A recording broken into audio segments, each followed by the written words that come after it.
Hi hello എല്ലാവർക്കും സലു കിച്ചണിലേക്ക് സ്വാഗതം. അപ്പോൾ ഇന്നത്തെ ഇൻട്രോ ദുബായിൽ നിന്ന് ഞാൻ തന്നെയാണ് ചെയ്യുന്നത്. അപ്പോൾ വീണ്ടും യാത്ര ചെയ്യാനായിട്ടൊരു അവസരം വന്നിരിക്കുകയാണ്. എന്തിനാണ് ഞാൻ വീണ്ടും നാട്ടിലേക്ക് വരുന്നതെന്ന് ഇപ്പോൾ പലരും ഓൾറെഡി അറിഞ്ഞിട്ടുണ്ടാവും. അപ്പം ഞാൻ ആദ്യം തന്നെ ഷോപ്പിങ്ങിനായിട്ട് പോവുകയാണ്. ഷോപ്പിംഗ് എന്ന് പറയുമ്പം എനിക്ക് അങ്ങനെ സമയം വളരെ കുറച്ചാണ് കിട്ടിയിട്ടുള്ളത്. ഓഫീസ് കഴിഞ്ഞുള്ള സമയങ്ങളിൽ പിന്നെ വീക്കെൻഡൊക്കെയാണ് ചെയ്യുന്നത്. വീക്കെൻഡ് എന്ന് പറയുമ്പോഴും 2 വീക്കെൻഡ് എനിക്ക് ശരിക്കും പറഞ്ഞാൽ കിട്ടിയിട്ടുള്ളൂ. അപ്പോൾ ആദ്യം തന്നെ നേരെ ഐക്യയിലേക്ക് വന്നു. ഉമ്മാക്ക് ആവശ്യമുള്ള അല്ലെങ്കിൽ ഉമ്മാക്ക് ഇഷ്ടപ്പെടുന്ന എന്തെങ്കിലും അവിടെ നിന്ന് കിട്ടുകയാണെങ്കിൽ നോക്കാമെന്ന് പറഞ്ഞ് നോക്കിയതാണ്. അപ്പോൾ അങ്ങനെ ഉമ്മാക്കുള്ള സാധനം വാങ്ങിച്ച് പിന്നെ നേരെ പോയത് മോളിലേക്കാണ്. മോളിലാകുമ്പോൾ അവിടെ എല്ലാ ഓപ്ഷനും ഉണ്ട്. അപ്പോൾ ആദ്യം തന്നെ വന്നത് കാർഫോറിലേക്കാണ്. കാർഫോറിലാകുമ്പോഴത്തേക്ക് മുട്ടായിയും അങ്ങനത്തെ കാര്യങ്ങളൊക്കെ നമുക്ക് വാങ്ങിക്കാൻ കിട്ടും. പിന്നെ എനിക്ക് ഏറ്റവും ഇഷ്ടമുള്ളൊരു സാധനമുണ്ട്, അത് ഇപ്രാവശ്യം വാങ്ങിക്കണം. യെസ്, ബോംബെ ബിരിയാണി മസാല. ഇത് എന്താണെന്നറിയില്ല, പണ്ടോട്ടെ ഭയങ്കര ഇഷ്ടമാണ്. അങ്ങനെ അതും വാങ്ങിച്ചു. പിന്നെ നേരെ ചോക്ലേറ്റ് സെക്ഷനിലാണ് വന്നത്. ഇവിടെ വന്നു കഴിഞ്ഞാൽ ഏറ്റവും വലിയ പ്രശ്നം കൺഫ്യൂഷനാണ്. ഇങ്ങനെ എല്ലാം ഭയങ്കര കളർഫുള്ളായിട്ടൊക്കെ നിൽക്കുമ്പം ഏത് വാങ്ങണമെന്നുള്ളൊരു കൺഫ്യൂഷനാണ്. ഇഷ്ടമുള്ളതെല്ലാം വാങ്ങിച്ചു കൂട്ടിയാലൊരു പ്രശ്നമാണ്. കാര്യം ഇവിടെ നിന്ന് നമുക്ക് അധികം കിലോ ഒന്നും ഇല്ല. നമുക്ക് ആകെ 30 കിലോ ആണ് നമുക്ക് ട്രാവൽ ചെയ്യുമ്പോൾ കൊണ്ടുവരാൻ പറ്റുന്നത്. അപ്പോൾ അങ്ങനെ നോക്കുമ്പോഴത്തേക്ക് നമുക്ക് പെട്ടി കൊണ്ടുവന്നതിനാട്ടി നല്ല കാർട്ടൂണാണ്. കാര്യം ഒരു പെട്ടി മാറുമ്പോൾ തന്നെ ഒരു 5 കിലോ എക്സ്ട്രാ നമുക്ക് കൊണ്ടുപോകാൻ പറ്റും. പിന്നെ അടുത്ത് എനിക്ക് ഏറ്റവും ഇഷ്ടമുള്ള സാധനമാണ് പെർഫ്യൂം. അപ്പോൾ ഇവിടെ നിന്ന് കുറച്ച് പെർഫ്യൂം എടുത്തു. ഇനി അടുത്തത് എനിക്ക് കല്യാണത്തിനുള്ള ഡ്രസ്സ് എനിക്ക് എടുക്കണം. പ്രശ്നം എന്താണെന്ന് വെച്ചാൽ നാട്ടിലൊന്നും എടുക്കാമെന്നാണ് ആദ്യം പ്ലാൻ ചെയ്തിരുന്നത്. പക്ഷേ പിന്നെ നോക്കിയപ്പോൾ അതിനുള്ള സമയമൊന്നും എനിക്ക് കിട്ടത്തില്ല. പിന്നെ കരുതി ഇവിടെ നിന്ന് തന്നെ എടുക്കാം. അപ്പോൾ പിന്നെ അതിനായി അടുത്ത തിരച്ചിൽ. ഓരോ സ്ഥലത്ത് പോയി നല്ല ഡ്രസ്സ്, നല്ല ഷർട്ട്, നല്ല പാൻറ്റ്, പിന്നെ നല്ല വെഡ്ഡിങ് വെയർ എന്തൊക്കെ ഉണ്ടെന്നൊക്കെ നോക്കണം. അതൊക്കെ ഇനി തപ്പണം. അങ്ങനെ നടന്നപ്പോഴാണ് ഈ ഒരു കാഴ്ച കേട്ടോ. ഇങ്ങനത്തെ ഒരു അലമാരയാണ് ഞാൻ സ്വപ്നം കാണുന്നത്. ഇതിൽ നിങ്ങൾ കാണുന്ന ക്ലിപ്പുകളെല്ലാം പല ദിവസങ്ങളിലായിട്ട് ഞാൻ എടുത്ത് കൂട്ടിയതാണ്. എനിക്ക് വ്ളോഗായിട്ട് ചെയ്യാനുള്ള സമയമൊന്നും കിട്ടിയില്ല. അപ്പോൾ ഓരോ സ്ഥലത്ത് പോകുമ്പോഴത്തേക്ക് ഇതേപോലെ ഇങ്ങനെ ക്ലിപ്പുകൾ എടുക്കും. ഇതിപ്പോൾ നമ്മൾ ദുബായിലെ ഗോൾഡ് സൂക്കാണ്. അവിടെ ഒരു കട ഉണ്ട് കേട്ടോ. ഞാൻ ഇവിടെ നിന്നാണ് പെർഫ്യൂം മിക്സ് ചെയ്ത് വാങ്ങാറ്. അതായത് നമുക്കിപ്പം ബ്രാൻഡഡ് പെർഫ്യൂം എപ്പോഴും വാങ്ങാൻ പറ്റിയെന്ന് വരില്ല. അപ്പോൾ അങ്ങനെ വരുമ്പോഴത്തേക്ക് ഇതേ വാങ്ങുന്നതാണ് ഇതേപോലെ മിക്സ് ചെയ്ത്. ഈ മിക്സ് ചെയ്ത് വാങ്ങുമ്പോഴുള്ള ബെനിഫിറ്റ് എന്താണെന്ന് വെച്ചാൽ നമ്മൾ പറയുന്ന രീതിയിൽ അവർ മിക്സ് ചെയ്ത് നമുക്ക് തരും. നമുക്ക് ഏത് രീതിയിൽ സ്മെല്ല് വേണമെന്ന് പറഞ്ഞു കഴിഞ്ഞാൽ അവർ ആ രീതിക്ക് നമുക്ക് മിക്സ് ചെയ്ത് കസ്റ്റമൈസ് ചെയ്ത് തരും. പിന്നെ എനിക്ക് ഇനി അടുത്ത ഒരു ലാപ്ടോപ്പ് വാങ്ങണമായിരുന്നു. അപ്പോൾ അങ്ങനെ വീണ്ടും ഒരു മോളിലേക്കാണ് വന്നിരിക്കുന്നത്. അപ്പോൾ ഇവിടെ വന്നപ്പം അടുത്ത കൺഫ്യൂഷൻ ഏതെടുക്കണമെന്നുള്ളത്. പിന്നെ സുൽത്താനെ വിളിച്ച് സുൽത്താനാണ് റെക്കമെൻഡ് ചെയ്തത്. എൻ്റെ ആവശ്യം കാര്യങ്ങളൊക്കെ പറഞ്ഞപ്പോൾ ആവശ്യത്തിനുള്ള സ്പെക്കും കാര്യങ്ങളും പറഞ്ഞു തന്നു. അങ്ങനെ അതും വാങ്ങിച്ച് എല്ലാം റൂമിലെത്തിക്കഴിഞ്ഞാൽ ഇവർ ഇത്രയും കൂട്ടുകാരുണ്ട്. ഇവരെന്നെ ഫുൾ പാക്ക് ചെയ്യാനും കാര്യങ്ങളൊക്കെ ആയിട്ട് സഹായിക്കും. ഇതെന്ന് പറയുന്നത് എന്താ പറയുക, പ്രവാസിക്ക് മാത്രം പറഞ്ഞറിയിക്കാൻ പറ്റുന്ന ഒരു ഫീലിംഗ് ആണ് കേട്ടോ. ആ ഒരു ഉത്സവം പോലെ തന്നെയാണ്, എല്ലാവർക്കും സന്തോഷം തന്നെയാണ്. അപ്പം ഇവരൊക്കെ ആയിട്ട് നമ്മൾ ഇതിനു മുമ്പ് തന്നെ നമ്മളൊരു പാർട്ടിയൊക്കെ ഉണ്ടായിരുന്നു. അതിൻ്റെ വീഡിയോ എടുക്കാൻ പറ്റിയില്ല. എല്ലാം കഴിഞ്ഞ് അവരെന്നെ യാത്രയാക്കി. അപ്പോൾ യാത്രയാക്കാനും 2-3 കൂട്ടുകാർ കൂടെ വന്നായിരുന്നു. നമ്മുടെ വീടിന് വളരെ അടുത്ത് തന്നെയാണ് നമ്മുടെ ഈ എയർപോർട്ട് എന്ന് പറയുന്നത്. അപ്പോൾ അങ്ങനെ എയർപോർട്ടിൽ എത്തിയിരിക്കുകയാണ്. ഈ എയർപോർട്ടിൽ എത്തുമ്പോൾ തൊട്ട് എന്താ പറയുക, വേറൊരു ഫീലാണ്. പിന്നെ എന്താ സന്തോഷമാണോ, അതേ ഒരു എന്താ പറയുക, മൊത്തത്തിലൊരു എക്സൈറ്റ്മെൻ്റ് ആണ് നാട്ടിലെങ്ങനെയെങ്കിലും എത്തണമെന്നുള്ളത്. അപ്പോൾ ഈ യാത്ര ചെയ്യുന്ന ദിവസം എനിക്ക് ഫുൾ ഓട്ടോ ആയിരുന്നു. രാവിലെ എനിക്ക് ഓഫീസ് ഉണ്ടായിരുന്നു. അതിനുശേഷം നേരെ ഷോപ്പിങ്ങിന് പോയി. അന്നത്തെ ദിവസം ഒന്നും കഴിച്ചില്ല. ഇവിടെ വന്നിട്ടാണ് ഒന്ന് റെസ്റ്റ് എടുത്ത് ഒരു ചെറിയൊരു സ്നാക്ക് ഞാൻ കഴിക്കുന്നത്.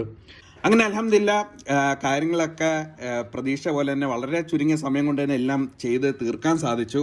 അപ്പം ആദ്യം തന്നെ നന്ദി പറയേണ്ടത് പടച്ചവനോടാണ്. പിന്നെ 2-3 വ്യക്തികളെ എനിക്ക് എടുത്തു പറയേണ്ട ഒന്ന് സിദ്ദീഖങ്ങളാണ്, പിന്നെ ഫാസിൽ സാറ്, പിന്നെ നിഷാദ് സാറ്. കാര്യം എന്താണെന്ന് വെച്ചാൽ ഞാനിപ്പോൾ 2 മാസത്തെ ലീവ് കഴിഞ്ഞ് ഇപ്പോൾ വന്നിട്ടേ ഉള്ളൂ. ഇപ്പോൾ വന്നിട്ട് 1 മാസം തികഞ്ഞിട്ടില്ല. അതിനിടയ്ക്ക് എൻ്റെ അടുത്ത ലീവ് അപ്രൂവ് ചെയ്ത് തന്നു. വളരെ ക്രിട്ടിക്കലായിട്ടുള്ള 3 പ്രൊജക്ട്സ് നടക്കുന്ന ഒരു സമയമാണ്. എന്നിട്ട് പോലും ഞാൻ ഈ ഒരു ആവശ്യം പറഞ്ഞപ്പോൾ അവർ വേറെ എതിർപ്പോ കാര്യങ്ങളൊന്നും പറഞ്ഞില്ല. നേരത്തെ തന്നെ യാത്ര തിരിച്ചോ എന്നാണ് അവർ എൻ്റെ അടുത്ത് പറഞ്ഞത്. ഞാനായിട്ടാണ് ഞാൻ കുറച്ചുകൂടെ ലേറ്റ് ആക്കിയത്.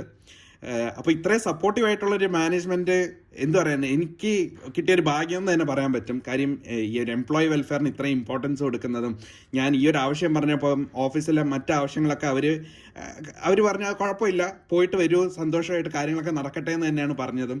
എനിക്ക് ഈ ഒരു വലിയൊരു ലീവ് അപ്രൂവ് ചെയ്ത് തന്നതും. അപ്പോൾ അങ്ങനെ ഇതൊക്കെ ആലോചിച്ച് കണ്ണടച്ച് തുറക്കും മുമ്പ് അങ്ങനെ നാട്ടിലെത്തി. ഇനി ഇൻഷാ അല്ലാഹ് ഇനി നാട്ടിലാണ് കുറച്ച് തയ്യാറെടുപ്പും കാര്യങ്ങളൊക്കെ ഉള്ളത്. അതിൻ്റെ വിശേഷങ്ങൾ വഴിയേ ഷെയർ ചെയ്യാം. എല്ലാവർക്കും സലു കിച്ചണിലേക്ക് ഒരിക്കൽ കൂടി സ്വാഗതം. ഇന്ന് എനിക്ക് ഭയങ്കര സന്തോഷമുള്ളൊരു ദിവസമാണ് കേട്ടോ.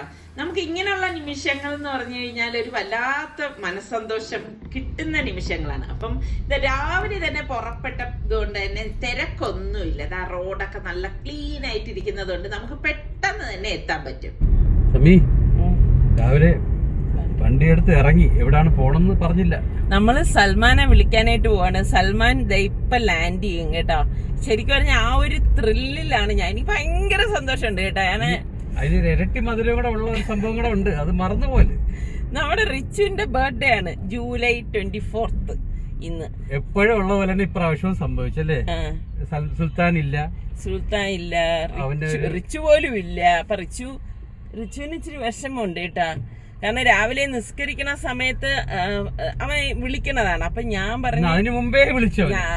അല്ല, നമ്മളല്ലേ അവനെ. കാരണം അവൻ വിളിക്കുമ്പോ നമ്മളത് പറയുകയാണെങ്കിൽ പിന്നെ ഇന്നത്തെ ദിവസം മൊത്തം പറയും പാപ്പാക്കും ഉമ്മാക്കും എന്റെ കാര്യത്തിൽ ഒരു ശ്രദ്ധ ഇല്ല, ഇതാണെന്നൊക്കെ.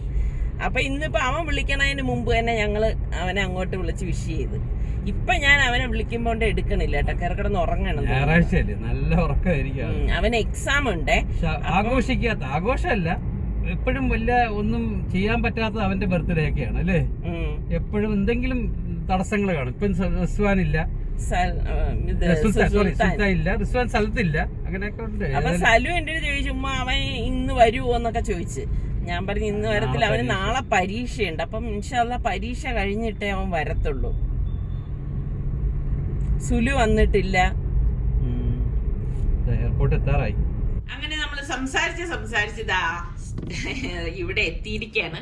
ശരിക്കും പറഞ്ഞാല് നമ്മള് ഈ എന്നെ പോലെ, അതായത് പ്രവാസികൾ ആയിരുന്നവര് വീണ്ടും എയർപോർട്ട് കാണുമ്പോഴേക്ക് എന്തൊക്കെയോ അനുഭൂതികൾ വന്നു പെടും കേട്ടോ. അപ്പൊ നിങ്ങളില് ഇപ്പൊ എന്നെ പോലെയുള്ള അനുഭൂതികൾ വരുന്ന ഒരുപാട് പേരുണ്ടാവില്ല, അവരൊക്കെ ഒന്ന് കമന്റ് ചെയ്യട്ടാ. നിങ്ങൾ ശ്രദ്ധിച്ചോ, ഈ അറൈവൽ ഗേറ്റിൻ്റെ അവിടെയും ഡിപ്പാർച്ചറിൻ്റെ അവിടെയും രണ്ട് സ്ഥലത്തും ആൾക്കാരുടെ മുഖഭാവങ്ങളിൽ നല്ല വ്യത്യസ്തതയാണ്. ഇവിടെ എല്ലാവരും സന്തോഷത്തോടാണ് നിൽക്കണത്. ഇതിൻ്റെ അപ്പുറത്താണ് ഡിപ്പാർച്ചർ. അവിടെ ചെന്ന് കഴിഞ്ഞാൽ എല്ലാവരും ഭയങ്കര വിഷമത്തിലാണ്. അത് ഞാൻ ഉൾപ്പെടെയുള്ളവർക്ക് അനുഭവിക്കുന്ന ഒരു വേദനയാണ് അവിടെ. ഇവിടെ നമ്മളിങ്ങനെ എവരെയും കാത്തു നിൽക്കുമ്പോൾ ഈ ഡോർ ഇങ്ങനെ തുറക്കുമ്പോൾ ഉണ്ടല്ല, നമ്മുടെ ആളായിരിക്കും വരുന്നത് ഓരോരുത്തരുടെയും മനസ്സിൽ തോന്നുന്ന നിമിഷമാണ്. എന്തായാലും ഒരു നിമിഷം എനിക്ക് തോന്നിയപ്പോഴേക്ക് ദേ സലുത എത്തി. കാണുമ്പോൾ തന്നെ ഭയങ്കര സന്തോഷമാണ് കേട്ടാ. സത്യം പറഞ്ഞാൽ അവൻ പോകുമ്പം വിചാരിച്ചതേ ഇല്ല ഇത്ര പെട്ടെന്നൊരു മടക്കയാത്ര ഉണ്ടാവുമെന്ന്. അപ്പൊ എത്ര 2 ദിവസമായാലും അതിന് 1 വർഷമായാലും മാറി നിന്നിട്ട് പിള്ളേരൊക്കെ നമ്മുടെ അടുത്തേക്ക് വരുമ്പോ ഒരു വല്ലാത്ത അനുഭൂതിയാണ്. അത് പറഞ്ഞറിയിക്കാൻ പറ്റത്തില്ല. ഈ ഒരു വരവ് കാണുമ്പോൾ എനിക്ക് മനസ്സ് നിറഞ്ഞ്, അത് ഞാൻ പടച്ചവനോട് നന്ദി പറയുവാണ്. ഞാൻ എൻ്റെ ദുഃഖങ്ങളും എൻ്റെ ആഗ്രഹങ്ങളെല്ലാം ഞാൻ എപ്പോഴും പടച്ചവനിൽ ഏൽപ്പിക്കുന്ന ഒരു വ്യക്തിയാണ് ഞാൻ. അപ്പൊ അതിന്റെ ഒരു റിസൾട്ടാണ് എനിക്കിപ്പോൾ കിട്ടിയത്. ഞാൻ ഒരിക്കലും പ്രതീക്ഷിച്ചില്ല അവൻ പോയ ശേഷം ഇങ്ങനെയൊക്കെ സംഭവിക്കുന്നു ഒക്കെ ഉള്ളതാണ്. എല്ലാം വിധി പോലെ നടക്കുന്നു. വിധി എന്ന് പറയുന്നത് നമ്മൾ ആ വിശ്വാസമാണ്. അത് ഏത് വിശ്വാസത്തിലാണെങ്കിൽ നമ്മൾ മുറുകെ പിടിച്ചു കഴിഞ്ഞാൽ അത് നടന്നിരിക്കും. അത് നമ്മൾ ഒരിക്കലും അങ്ങനെ ഒരു നടക്കൂലേ എന്നുള്ള ഒരു ചിന്ത ഒരിക്കലും പാടില്ല. പടച്ചവനാണെങ്കിൽ പടച്ചവനെ ഏൽപ്പിക്കുക. തീർച്ചയായിട്ടും പടച്ചവൻ പൂർണ്ണമായിട്ടും നടത്തി തരും. അതിനൊരു ഉത്തമ ഉദാഹരണമാണ് ഈ സൽമാന്റെ വിവാഹ കാര്യം. അങ്ങനെ പറഞ്ഞു വന്നപ്പോഴേക്ക് നമ്മളിതാ വീടെത്തിയിട്ടുണ്ട്. പിള്ളേരൊന്നും ഇല്ലാത്തത് കൊണ്ട് സത്യം പറഞ്ഞ ഒരു വിഷമമുണ്ട് കേട്ടോ. കഴിഞ്ഞ പ്രാവശ്യം പെട്ടി പൊട്ടിക്കാൻ നമ്മുടെ സുൽത്താനും റിസ്വാനും ഉണ്ടായിരുന്നു. പക്ഷേ ഇപ്രാവശ്യം വലിയ സാധനങ്ങളൊന്നും പ്രതീക്ഷിക്കണം. ഈ നനയ്ക്കുള്ള തുണികൾ തന്നെ അത്രയും കഴിവുള്ള തുണികളാ. അവിടെ എനിക്ക് നനയ്ക്കാൻ സമയം കിട്ടിയില്ല, നല്ല തിരക്കായിരുന്നു വരുന്ന സമയത്ത്. അത് മനസ്സിലായി, കാറ്റും കണ്ടപ്പോഴേ പിടികിട്ടില്ല. അല്ല, ഇനി പെട്ടിയിലേ കൊണ്ടുവരുള്ളത്.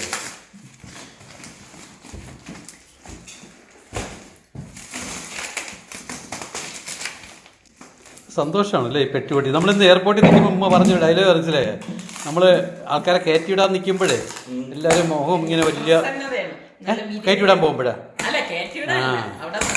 വരുമ്പോൾ നല്ല കരഞ്ഞുകൊണ്ടും ഇരിച്ചുകൊണ്ടും. പക്ഷെ ഇങ്ങോട്ട് വരുന്നവരെല്ലാവരും മുഖത്ത് ഭയങ്കര സന്തോഷമാണ്. എന്ന് പറഞ്ഞാൽ പെട്ടി പഠിക്കുമ്പോൾ നമുക്ക് സന്തോഷമാണ്. എന്താണ് ഒരു ആകാംക്ഷ. നനയ്ക്കാനുള്ള തുണി അവിടെ വാഷിംഗ് മെഷീൻ ഇല്ലായിരുന്നു.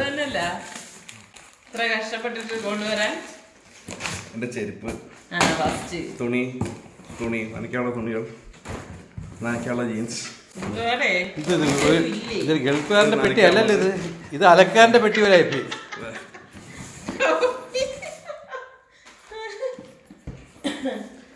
ഇതൊക്കെ നനച്ച തുണികൾ. നനച്ച തുണികള് ഇത് ഉമ്മാക്ക് മിസ്സാണ്. ഇവിടെ മാസ്കുമായിട്ടാണ് വന്നത്. നോക്കി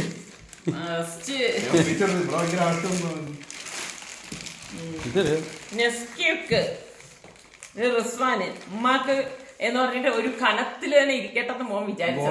ഉമ്മാക്ക് ഗോൾഡ് തന്നില്ല, ഗോൾഡ് വാങ്ങിച്ചോണ്ട് വന്നു.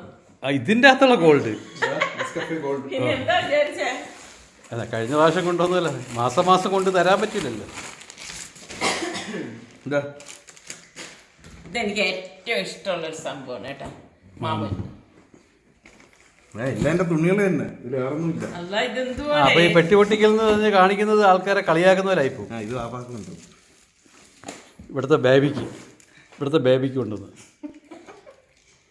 ഇതൊക്കെ തന്നെ ഉള്ളൂ, വേറെ പ്രതീക്ഷ. പിന്നെ വേറെ അഡീഷണൽ ആയിട്ട് ടാങ്ക് ഉണ്ട്. ഒന്നുമില്ലടേ, ഇത് പറയണെങ്കിലും ഞാൻ വിചാരിച്ചു അത് ശരി. പോയിട്ട് 1 മാസമല്ലേ ആയുള്ളൂ, 1 മാസം തികഞ്ഞില്ല തിരിച്ചു പോയിട്ട്. അപ്പൊ ഗായ്സ് ഭയങ്കര സങ്കടമായി, ഒരു ഫ്ലോപ്പായി. ഭാരത തുണി ഇത് കഴിയ തുണിയാ കഴിവാത്ത തുണിയാ എന്നാ മാറ്റേ. ഇല്ല, മടക്കി ഒരു ഗൾഫുകാരനെ മാനം കെടുത്തുന്ന രീതിയിലായി.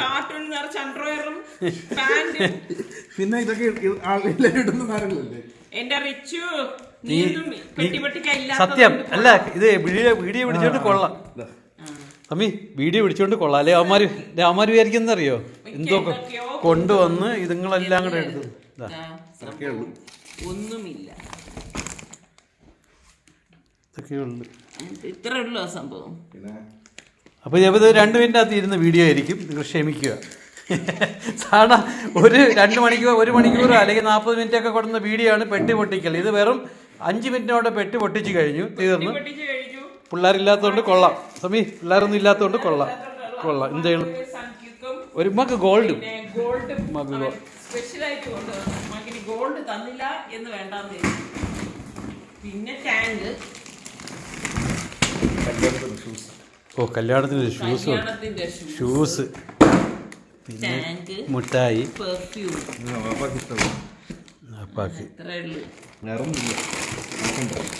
മുട്ടായി, മാമൂല്, തുണി അലക്കാരൻ്റെ തുണി പെട്ടിവരായിട്ട്.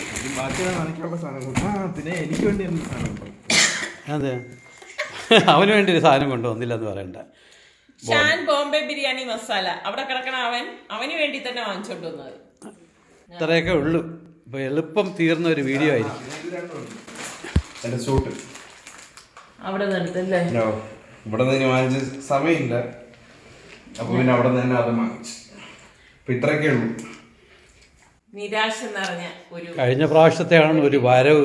എനിക്കൊരു വാച്ച്, ഉമ്മാക്ക് മോതിരം, ഇപ്പൊ ഉമ്മാക്ക് എന്റെ ഗോൾഡ്. മോന് ബുദ്ധിയുണ്ട് കേട്ടാ, ഗോൾഡ് തന്നില്ല എന്ന് ഞാൻ പറയത്തില്ലല്ലോ. അവൻ എനിക്ക് കൊണ്ടുവന്ന ഗോൾഡാണ്.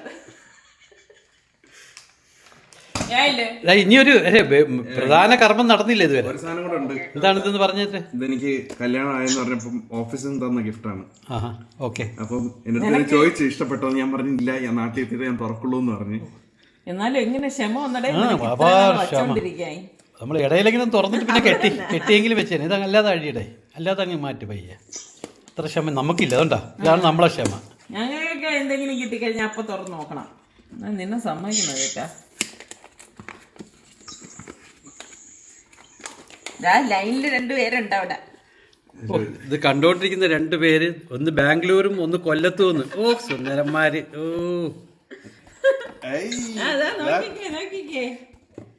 പാപ്പാടെ പോലത്തെ.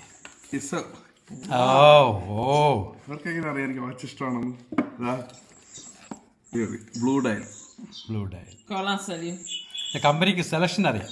അതെ, കമ്പനിയിലുള്ളവർക്കൊരു താങ്ക് യു പറയൂ കുട്ടി. അപ്പൊ ഇത് ഫാസ് സാറാണ് എനിക്ക് ഹാൻഡ് ഓവർ ചെയ്തത്. ആരാണ് സെലക്ട് ചെയ്യാൻ പറഞ്ഞൂടെ? ഫാസ് സാറാണെങ്കിൽ ആര് സെലക്ട് ചെയ്താലും എന്തായാലും നല്ല അടിപൊളി സാധനം കേട്ടോ. നല്ല കളറ്. എനിക്ക് സെലക്ട് ചെയ്തായിരുന്നു ആരാണ്? അത് സലു. കൊള്ളാടെ. ഇതാണ് പറഞ്ഞത്. അവർക്ക് കാണിച്ചു കൊടുക്ക. ഡേയ് ഇതാണ് പറയുന്നത്. കണ്ട, കഴിഞ്ഞ പ്രാവശ്യം നീ എനിക്ക് കൊണ്ടുവന്നോണ്ട് കമ്പനി നിനക്ക് വാങ്ങിച്ചു തന്നെ. കണ്ട, അപ്പൊ നീ ഇനി അടുത്ത ആൾക്ക് വാങ്ങിച്ചു കൊടുക്കണം. എനിക്ക് വാങ്ങിച്ചു തരും. അപ്പൊ ഇങ്ങനെ മറന്നുപോലെ ഉമ്മാക്ക് ഗോൾഡ് ഇപ്പൊ കൊണ്ടുവന്ന പോലെ വാങ്ങിച്ചു കൊടുത്താൽ പിന്നെ അതുപോലെ ഗോൾഡ് കിട്ടും. രണ്ട് അനിയന്മാരുണ്ടെന്ന്. ആ അത് പറയാം. ആ കേട്ടോണ്ടിരിക്കുന്ന കമ്പനി അടുത്ത പ്രാവശ്യം വരുമ്പം ഇപ്പൊ കൺസിഡർ ചെയ്യും. കുടുംബത്തിന് മൊത്തം കൊടുത്തു വിടും. സുൽത്താന്റെ ഇരുട്ട് എന്തിനാ? സുൽത്താനെ വിളിച്ചില്ല. സുൽത്താനെ കണ്ടൂടാ. ബാംഗ്ലൂരിൽ നേരം വെളുക്കില്ല. ആ അപ്പൊ നേരം വെളുത്ത്. അപ്പൊ നിങ്ങൾക്ക് കണ്ട, അപ്പൊ നിങ്ങളെ പ്രസൻസിലാണ് ഇതെല്ലാം പൊട്ടിച്ചത്. കണ്ടില്ല? ഇനി ഒരു കാര്യം കൂടെ ഉണ്ട്. ആ തുണി കഴുകും, അതിടൊക്കെ വഴങ്ങി പിടിച്ചു തരാം. അല്ല വാഷിംഗ് മെഷീനിലോട്ട് ഇപ്പൊ ഇടുമ്പോ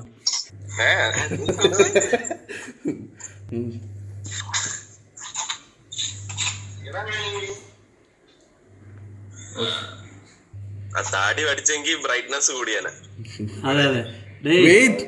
എക്സ്പെർട്ട് ടീഷർട്ട്.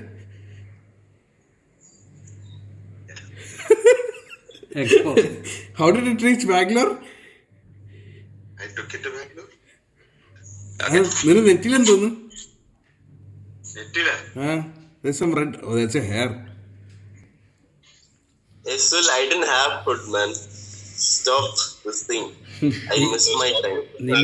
നീ മെസ്സി പോയി മറ്റേ ദോശയും സാമ്പാറും അടി. മെസ്സൊക്കെ തീർന്ന് എഴുന്നേറ്റില്ല നേരം. നന്നായി.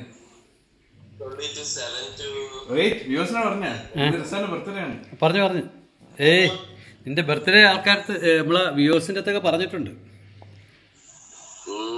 നിന്റെ എവിടെ തിരിട്ട് അവൻ ബെഡിന്റെ അടി കയറി. ഓ വന്നില്ലേ പായസോടെ? ഗോതമ്പ് ദോശ ഇടാനായിട്ട്. നീ ഉറങ്ങിക്കോ. നാളെ പരീക്ഷ ആയതുകൊണ്ട് ഉറങ്ങിക്കോ. നല്ല ക്ഷീണമുണ്ട്.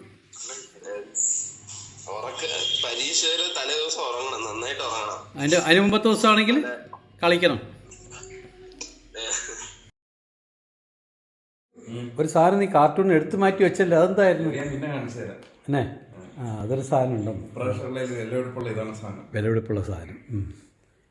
ഗോൾഡ് കഴിഞ്ഞിട്ട് ഗോൾഡ് കഴിഞ്ഞിട്ട് കാണിച്ചാലും മതി വരൂല കേട്ടാ.